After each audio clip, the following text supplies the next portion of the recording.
নমস্কাৰ, কি খবৰ? আজি এটা সৰু মিনি ব্লগ লৈ আহিছোঁ। যিহেতু এফালে ওলাই আহিছিলোঁ, তাৰপিছত ভাবিলোঁ পৰিয়ালেৰে আমাৰ মাহী এগৰাকীৰ ঘৰত সোমালোঁ। তাৰপিছতে এয়া আহি পাই এয়া লেকচাৰ মাৰি মাৰি মহাৰ লগত চাহ একাপ খাই ল'লোঁ। তাৰপিছতে এয়া মা দেউতা মই এনেকৈ আহিছোঁ। তাৰপিছতে এয়া লেকচাৰ মাৰি আছোঁ গোটেইকেইটাই। যিহেতু মহাৰো গা বেয়া আছিলে, মাহীৰো কিবা গা বেয়া হৈছিলে। তাৰপিছত এতিয়া ভাল পাইছে আৰু সেই বুলিও আৰু লগতে মাহীৰ ছোৱালীজনী সৰুজনীৰ বিয়া হৈ গৈছিলে। যিহেতু আহিব নোৱাৰিলোঁ বিয়াত বিশেষ অসুবিধাৰ কাৰণে, সেইকাৰণে আজি এফালে আহোঁতে খবৰ এটা লৈ যাওঁ বুলি সোমাই আহিলোঁ।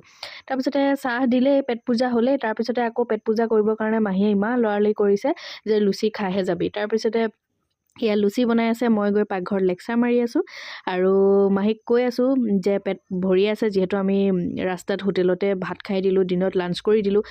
তথাপিও নাই নামানে, কিবা এটা হ'লেও খাই যায় বুলি এয়া বনালে। আৰু যিহেতু মই আকৌ আলহী ঘৰত গ'লে আলু ভাজি লুচিয়ে মোৰ কাৰণে যথেষ্ট, কিন্তু তথাপিও মাহীয়ে এয়া কৰিলে। এয়া কাবুলী বুটৰ ঘুগনি বনাইছিলে, তাৰপিছত এয়া আমলেট আছিলে। তেনেকৈ খালোঁ। খাই মেলি আকৌ মাহীয়ে ঘৰতে কৰা এই আচাৰ বিলাই আছে। এয়া খাইছাচোন, এয়া খাইছা, আজি বোলে এয়াই খা আৰু কিবা কিবি এতিয়া বনাবলৈ হেৰি নাই। মই বোলো নালাগে, পেট একদম ভৰ্তি হৈ আছে। যিহেতু সেয়াও খাবলৈ মন আছিলে, তথাপিও খালোঁ আৰু। তাৰপিছত এয়া মাহীহঁতৰ ঘৰৰ বাহিৰৰ পৰিৱেশ।